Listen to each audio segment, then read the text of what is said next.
Hi, I'm Kira. Welcome back to the channel. Today's class will be a yoga-inspired sequence, standing only, to relieve lower back pain. I love this class. I'm so excited to share it with you. We're going to explore a lot of feel-good movements to stretch and also strengthen the muscles that support our spine. Okay, you won't need any props for today, just some wall space that you can use at some point for an exercise we'll do.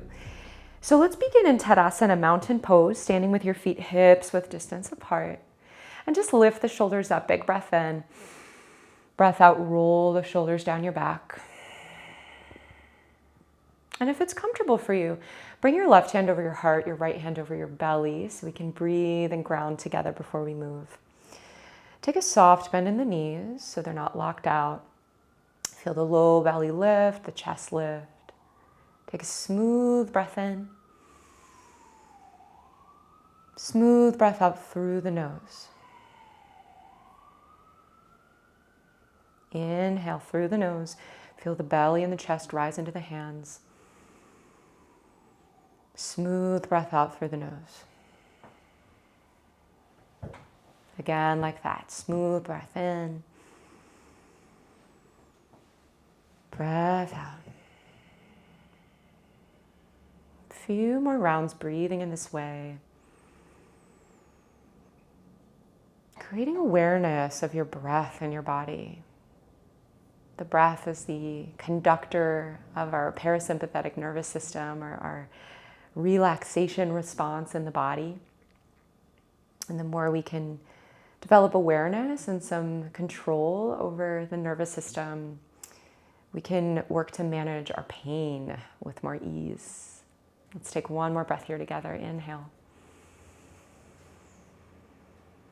And exhale completely. Very good. Bring your hands to your hips. If that's not comfortable for any reason, you can also just have your arms by your side. You can always modify anything I suggest. So this is called sassy hips. Take a little bend in your knees and then just send your hips over to the right so you start to feel a stretch through the outer right hip. Keep the breath flowing. And then take that over to the other side. So you might be like, I thought this was a low back pain class. Why are we moving our hips? Because tight hips have a lot to do with lower back pain. If the hips are tight, chances are everything above and below is going to be tight as well. So let's just move side to side now. Sassy hips. Observe what's happening with your breath. Sometimes when we feel sensation, we hold the breath.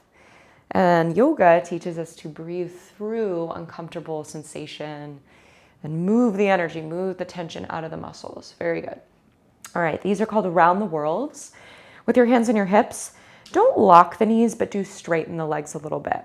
And then just start to find a big circle with the hips, as big as you can. I always like to think when I do this like I'm in a jar of peanut butter and I'm scooping out the peanut butter from the edges of the jar. And go the other way with that. Keep your breath flowing. So opening the hips, the spine, all the muscles that run on the outside of the legs as well. Good. Come back to center. Something a little bit different, but similar. Bend the knees now. And I want you to take a circle, but using your pelvis. So hands on the hips, so you feel the pelvis. And then you'll press the hips forward. Bring the pelvis around. So feeling like the bowl of the pelvis is moving in a circle. And if you're like, how's this different than what we just did? It's different because your pelvis is moving now, not just the hips. And go the other way. You'll probably feel this a bit more in the lower back, stretching the muscles of the lower back, maybe the quads here as well. So breathe through this. And if you're a dude and you're like, this is a weird way to move, it is for you, right? Like you might not live in your pelvis all the time, but moving in many different ways, diversity of movement is what keeps the body healthy and happy and mobile. Let's let this go. We'll come into pelvic tilts now. You stay where you are. I'm just going to turn to the side so you can see the movement of my pelvis. So bring your hands to your hips, gentle bend in the knees, and then think of slightly pulling the tailbone under. We call this a posterior tilt. And then tilt the tailbone back, sort of like you're sticking your butt out. This is an anterior tilt. And go back and forth, moving with breath. Now, something to look out for is that you're not compensating in the upper body. So if your upper body is rocking forward and back, that's kind of cheating. So put your hand on your chest here to stay honest. Other hand on the hip, and just feel this tilting action of the tailbone down and then tilting the tailbone back. And take that back and forth a couple of times, just starting to unstick your pelvis from the rest of your torso. If there's any pain as you're doing this, good rule of thumb is you can always make the movement more subtle, right? You don't have to go to your extreme range of motion or just cut it out entirely, right? I have one student that the posterior tilt doesn't feel so good, so we just work on tilting back from neutral. Tilting back, coming back to neutral. So a few more breaths with this. Really nice. All right, let's let that go. Bring the hands to the hips, lateral bends or side bends. So root your feet, lengthen up through the crown of your head. Big inhale. Exhale, bend to your right. Press down through your left heel. Inhale, come back up. Exhale, bend to the left. Right heel presses down. Good. Few more. Inhale, lengthen up. Exhale, bend to the side. Good. Keep it going and imagine you're doing this against a wall. So you're truly staying in a side bend and not leaning forward or back. One more time each side. Keep the feet anchored, rooting down, lengthening up in the center. Good. And then come on back up. Standing back bend. We call this camel in yoga. Again, I'm going to turn to the side so you can see this better. So roll the shoulders back, bring your hands to your lower back, the fingers face down, you're pulling the elbows toward one another. Now feel your tailbone lengthening down here. Inhale, lift from your sternum, from the center of your chest, look up. As you exhale, start to arc back any amount. Gaze can stay up, breathe. Feel the heels pressing into the ground, the hips gently pressing forward. Move breath into your ribs and into your chest.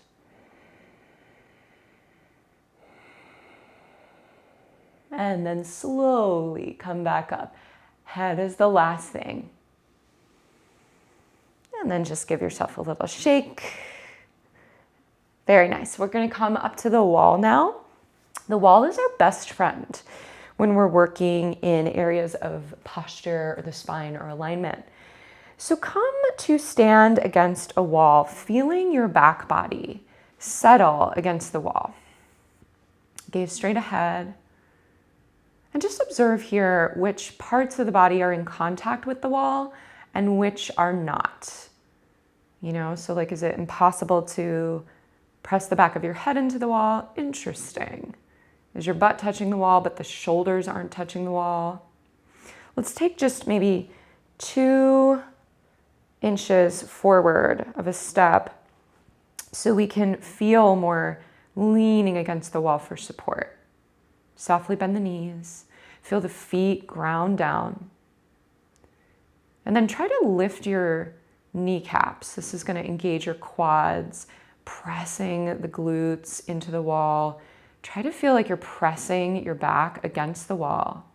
And then bend the arms so the elbows press against the wall, trying to make contact with the shoulder blades in the wall. Breathe. Lift the low belly, lift the chest. Press the back of the head into the wall. But keep your gaze forward, so make sure that doesn't jut out your chin. Breathe. Let go of any tension or holding that doesn't need to be there, like in the hands or the jaw.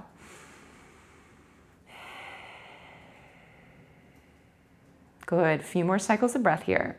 Can you keep this beautiful alignment and engagement, but just sort of soften it? One more breath in.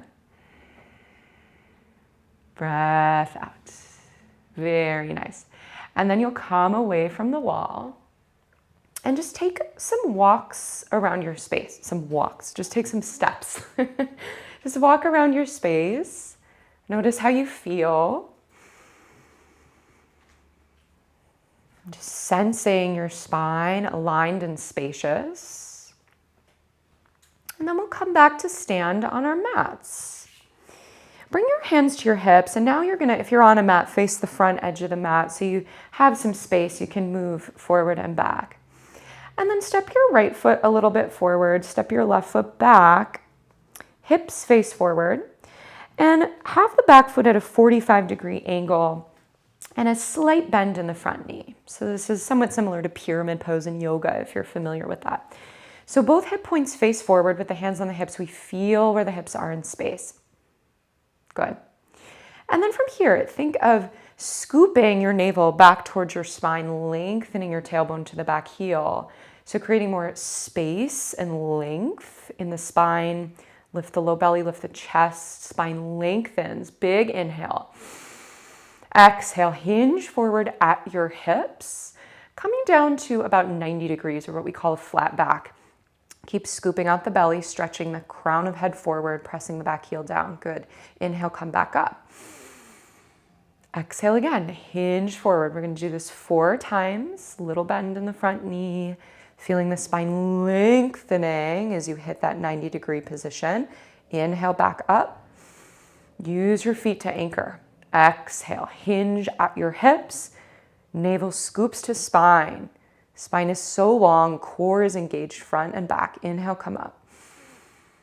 Exhale, hinge. Pause at 90. Keep feeling the crown of your head stretch forward and your tailbone stretch back. Now bring both palms to your front quad, hamstring stretch. Keep pulling the head forward. Feel a slight tugging back of the right sitting bone and a pulling forward of the left sitting bone. Breathe in your pose. I always say what I need to be doing. Let's take one more breath in. Breath out. Very good. Bring your hands to your hips, ground your feet. Use your core to come up with a supported, strong spine. Good. And then step your back foot to meet your front. Let's change sides. So one of the greatest gifts of a yoga practice, I think, or really any mindful movement, is just what I just said, mindful movement, an awareness of where our body is in space, more care for the body. When we're kind of flinging ourselves around, almost sleepwalking through our lives, that's sometimes when injuries happen. So this drill is great for using the core to support you as you fold forward, right? Which we have to do all the time. Always got to pick up things off the floor. Let's do this on the second side now. Pyramid pose prep. So both hip points face forward, back foot's at a 45-degree angle. Take a slight bend in the front knee just so we're not locking it out. And then root down through the back heel. Tailbone lengthens down, crown of head reaches up. Feel a slight slurping of the navel towards the spine, spacious back body, big inhale. Exhale, hinge at your hips, come down to 90 degrees, flat back position. Inhale, come back up, firm the inner legs together, use the legs to help. Exhale, hinge, fold. Feel so much length and support in your spine. Inhale, come back up. Exhale, hinge. Last time, inhale, come back up slow, mindful as you move your body through space. And exhale, fold. This time we stay, spine stays long, palms to the front quad. Keep feeling your left sitting bone dial back and right sitting bone dial forward. Feel your spine growing longer. It's like you're stretching the crown of your head forward, but then someone's pulling your hips back. Take one more breath in. Breath out. Bring your hands to your hips. Come up with a flat back. Step your back foot to meet your front foot. And then shake it out. If there's anything I learned from my dog, you gotta shake it out. Don't hang on to tension. Last thing here. We'll come into a forward fold. Now sometimes, depending on your background, a forward fold can mean like trying to touch your toes with everything you've got. I want to reframe the forward fold for you. So it's going to be a very gentle, passive, dangling situation here. So feet hips width distance, gentle bend in the knees. Just begin to fold forward. spine rounds here, right? So it's the opposite of what we just did. Relax the head down. Just let gravity assist you. Very nice. And maybe sway a little bit side to side. Feel like there's a weight in the top of your skull. It's just tractioning your spine down. Very good. We're going to add on to this a little bit. So begin to bend your knees. Just come into a squatting position. Does not have to be deep. Just find the bottom of your range where your body's like, oop, that's enough. And then just come back to a forward folds. And we'll just take that a couple times, breathing through it. Bending the knees, opening all the joints of the legs, getting a nice stretch in the low back as we do this. Coming back to forward fold. Take a few more cycles of this, just noting your sticking points in your range, respecting the sticking points, not pushing past them. And there's a way to build trust in the body. If the body feels like we're listening to its cues, then it's more likely to cooperate and release tension. So the next time you find that forward fold, just pause there. Softly bend the knees, and then slowly as you can, you're going to roll up to standing. Feeling like you're stacking one vertebrae at a time. Just let this be very passive, very leisurely. Stacking the bones as you make your way back to stand tall in mountain pose Tadasana. Once you're there, roll the shoulders back. You could close your eyes if you feel comfortable. Softly bend the knees. Feel the low belly lift, the chest lift. And just observe if there's any shifts in how your spine feels. Join your palms to prayer at your heart. And bow your chin to your chest, thanking yourself for your focus and attention in this practice. Thank you so much for joining me for this class. If you enjoyed it, please subscribe to my channel. If you haven't already, it really helps me grow the channel. And look out for a kind of a sister class I'm going to create related to low back pain relief that'll be on the mat only. If you do these in tandem, it'll really be a wonderful sequence for you. And come back to this maybe 2-3 times a week if you feel these movements are supportive. Just moving the spine in lots of different ways is how we create a supple spine. Thank you. I'll see you soon.